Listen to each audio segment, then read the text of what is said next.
A reading from Dom Prosper Guéranger's The Liturgical Year. October 20th, Saint John Cantius, Confessor.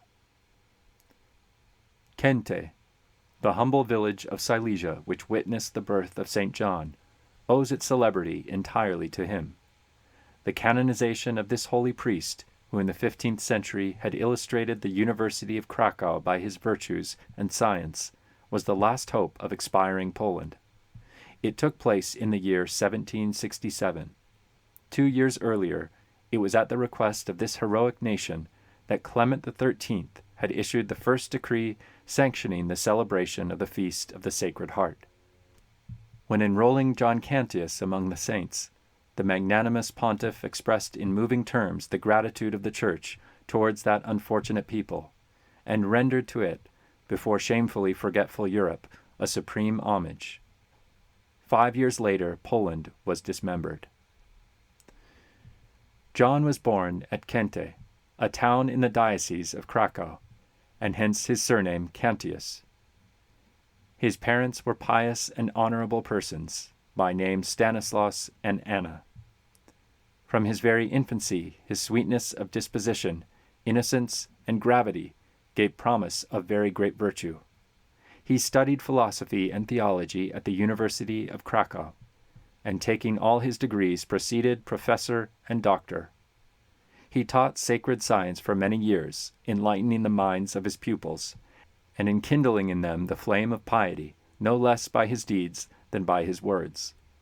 When he was ordained priest, he relaxed nothing of his zeal for study, but increased his ardor for Christian perfection. Grieving exceedingly over the offenses everywhere committed against God, he strove to make satisfaction on his own behalf and that of the people, by daily offering the unbloody sacrifice with many tears. For several years he had charge of the parish of Ilkuzi, which he administered in an exemplary manner, but fearing the responsibility of the cure of souls, he resigned his post, and at the request of the university resumed the professor's chair. Whatever time remained over from his studies, he devoted partly to the good of his neighbor, especially by holy preaching, partly to prayer, in which he is said to have been sometimes favored with heavenly visions and communications. He was so affected by the Passion of Christ that he would spend whole nights without sleep in the contemplation of it, and in order the better to cultivate his devotion, he undertook a pilgrimage to Jerusalem. While there, in his eagerness for martyrdom, he boldly preached Christ crucified, even to the Turks. 4 times he went to Rome on foot, and carrying his own baggage, to visit the threshold of the apostles, in order to honor the apostolic see to which he was earnestly devoted, and also, as he himself used to say, to save himself from purgatory by means of the indulgences there daily to be gained. On one of these journeys he was robbed by brigands. When asked by them whether he had anything more, he replied in the negative, but afterwards remembering that he had some gold pieces sewn in his cloak, he called back the robbers, who had taken to flight, and offered them the money. Astonished at the holy man's sincerity and generosity, they restored all they had taken from him. After St. Augustine's example, he had verses inscribed on the walls in his house, warning others as well as himself to respect the reputation of their neighbors. He fed the hungry from his own table, and clothed the naked not only with garments bought for the purpose, but even with his own clothes and shoes. On these occasions he would lower his cloak to the ground, so as not to be seen walking home barefoot. He took very little sleep, and that on the ground.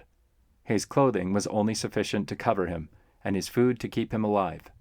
He preserved his virginal purity like a lily among thorns, by using a rough hair shirt, disciplines, and fasting. And for about 35 years before his death, he abstained entirely from flesh meat. At length, full of days and of merits, he prepared himself long and diligently for death, which he felt drawing near. And that nothing might be a hindrance to him, he distributed all that remained in his house to the poor. Then, strengthened with the sacraments of the Church, and desiring to be with Christ, he passed to heaven on Christmas Eve.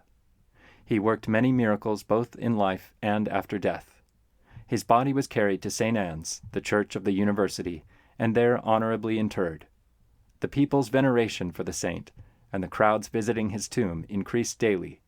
He is honored as one of the chief patrons of Poland and Lithuania.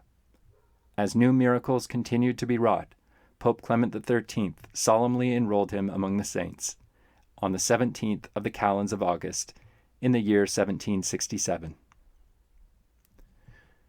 The Church is ever saying to thee, and we repeat it with the same unwavering hope, O thou who didst never refuse assistance to anyone, take in hand the cause of thy native kingdom. It is the desire of the Poles, thy fellow countrymen. It is the prayer of even foreigners. The treason of which thy unhappy fatherland was the victim has not ceased to press heavily upon disorganized Europe. How many other crushing weights have since been thrown into the balance of our Lord's justice? O John, teach us at least not to add thereto our own personal faults. It is by following thee along the path of virtue that we shall merit to obtain pardon from heaven and to hasten the hour of great atonements. End of the reading for October 20th, Saint John Cantius, Confessor.